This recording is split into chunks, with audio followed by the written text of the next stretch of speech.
নমস্কার বন্ধুরা, ডেভিড ধাবান আবার চলে এসেছেন বরুণ ধাবানকে নিয়ে নতুন সিনেমা করতে। হ্যাঁ জাওয়ানি তো ইস খোনা হে। আর সাথে আছেন মৃণাল ঠাকুর আর পূজা হেগড়ে।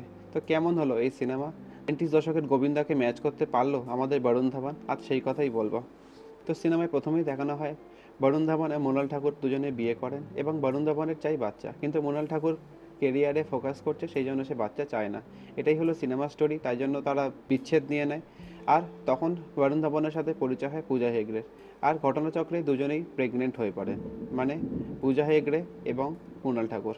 এরপরে একের পর এক টুইস্ট আসতে শুরু করে এবং ঘটনাচক্রে দুজনেই একটা বাড়িতে থাকতে শুরু করে, পূজা হেগড়ে এবং মৃণাল ঠাকুর। তো কিছুটা গরম মশলার লেভেলের ফিল আপনার মনে হবে। এবার আসি পজিটিভ দিক নিয়ে।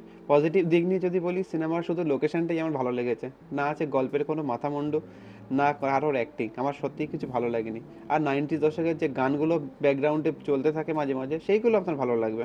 এমন এক কমেডি সিনেমা দেখলাম, তাতে না আছে কোনো কমেডি, না পেলেও হাসি। সিনেমা শুরু থেকে শেষ অবধি আপনার একটু হাসি পাবে না। আর জিমি সেরগালের অভিনয় সেরকম কিছুই ছিল না। আর মৌনি রয়ের যে অভিনয়, একেবারে বিচ্ছিরি বাজে একটা অভিনয়। মানে সিনেমাটা আপনার একটু টাইম পর থেকেই বোর লাগতে শুরু করবে, মনে হবে কখন আপনি হল থেকে বেরিয়ে আপনি বাইরে যাবেন। আর সিনেমাটা এতটাই আমার বাজে লেগেছে। আমি জানি না কেন এরকম সিনেমা বানায় এত তাড়াহুড়ো করে। সিনেমার কোনো গল্প, মাথা মুন্ডু, অ্যাক্টিং কিচ্ছু নেই।